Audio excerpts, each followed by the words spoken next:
Hey guys, in this video I'm going to show you the 360S Robo Vacuum Cleaner.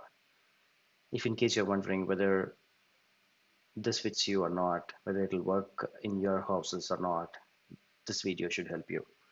I'm going to show you all the way from unboxing this cleaner to various different parts and how it works and a proper demo of everything and whether it actually does what it claims to do and if it was useful in my home or not. So stay tuned.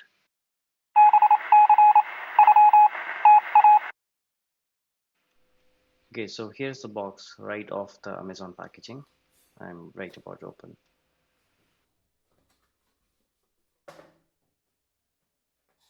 So this thing at the top is just a pad in front of your charging dock. It's sort of meant to keep the surface dry without having any moisture in it when the robo comes for charging. It's not super lightweight, it's reasonably heavy. I think because of the battery, motors, everything.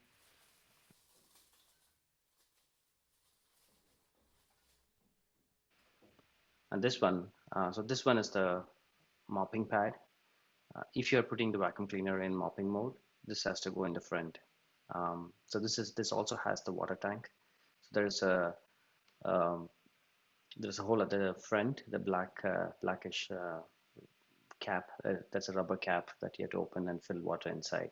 And there is this cloth-based mop on the other side. That's going to mop. So if you're not going to do mopping, this is not required. And in fact, if this is attached, it will do only mopping. This has to be removed if you're going to do only vacuum. So this box is the other box which has the docking station and other chargers inside.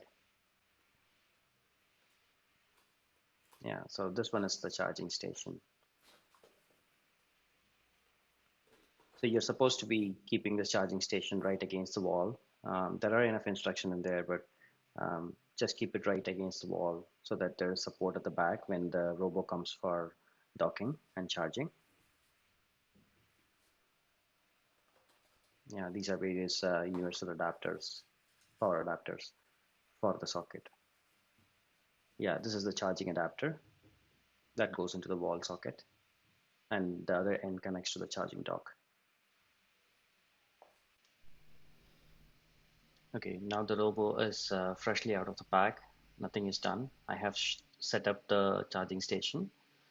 As the very first step, what you're supposed to do is turn on the charging dock and turn on the robo and let the robot discover the charging dock. I think that's the recommended way as the first step because the robot does not know anything about your house. So it needs to start from here. So this is the charging dock. So the robot is going to discover where this is because it has no clue where it is. So you're supposed to keep this in around 1 to 1.5 meters and then turn on the robot. So long press on the power button until the lights come on and you can see the robot turning on.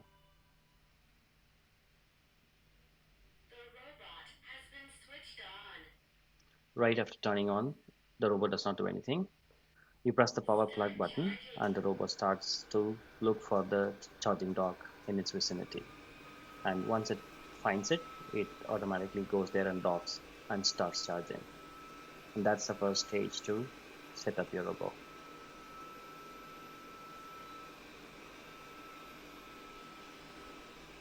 You can see at the back side, there are two electrodes. That's where it attaches to the charging dock and charges.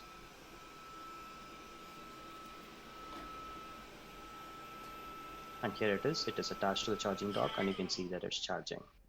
As a first step, you have to do a complete house cleaning, and that is when the robot starts discovering um, how your house layout is and understands where it is.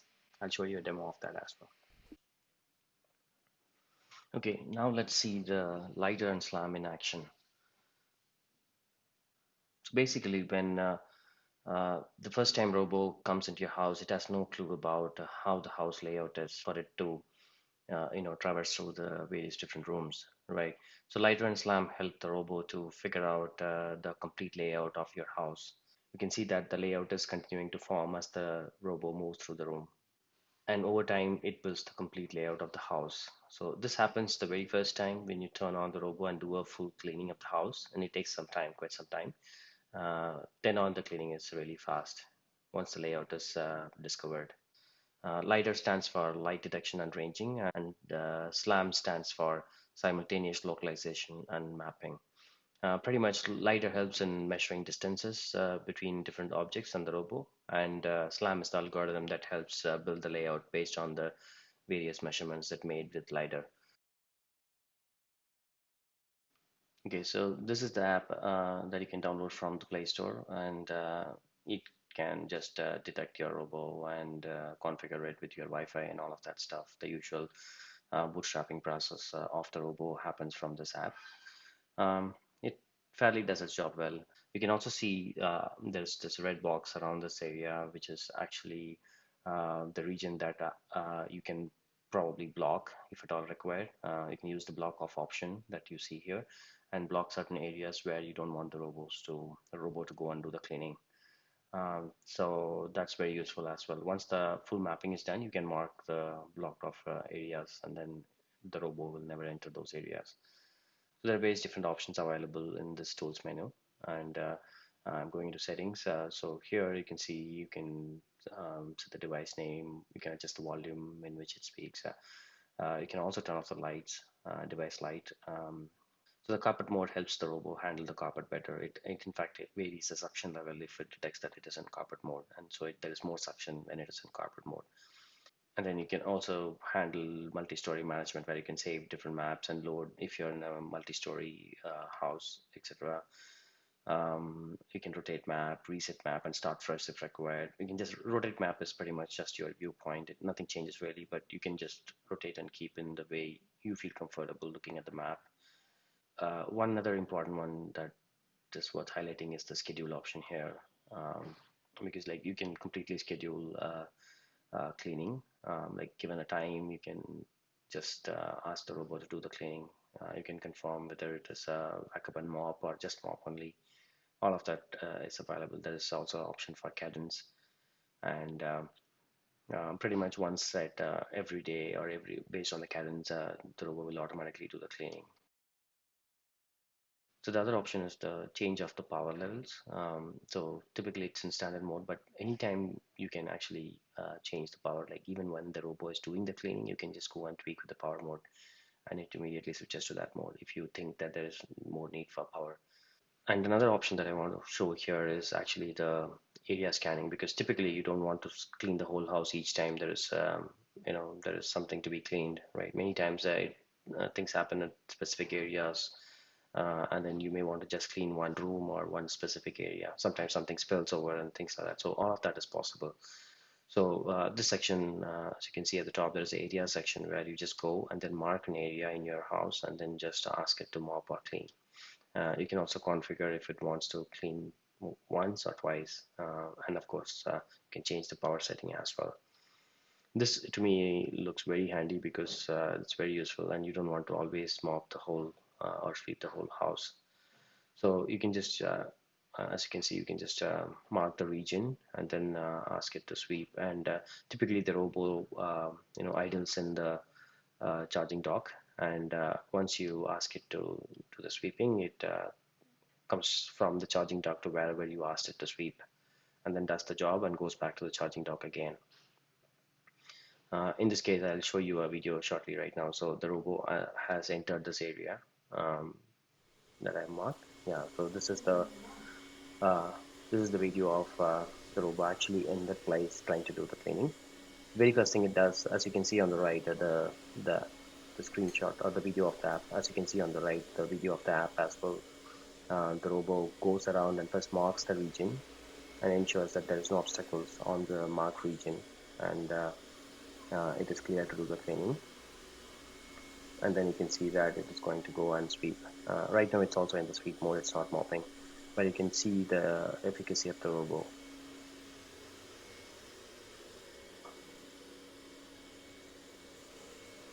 And as it traverses and sweeps, you can see that the app is also reflecting the paths the robo has already traversed and cleaned.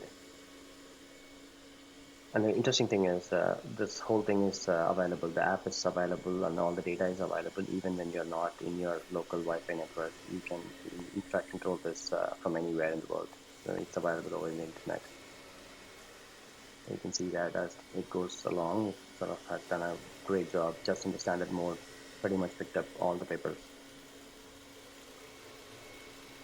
Yeah, at this point, I'm going to pause the robo because it has done this job anyway. So I didn't let it complete fully, but you get the idea. If the robo completes it by itself, it will just go back to the charging point, and that's about it. From my experience of using this for some time now, I think it is really, really handy. And it has pretty much done everything that it has claimed to do. I'm reasonably happy with this. As you can see, it was able to figure out the layout of my house properly as well, in spite of it having a bunch of different obstacles, and everything was figured. And then even the blocking of area is very handy, and the cleaning efficiency is very good so far. And sometimes I increase the power levels to max, like in kitchen, etc., so that it does a better job. Overall, I'm very satisfied with this product at my house. Hope this video helped you guys. See you again in the next video.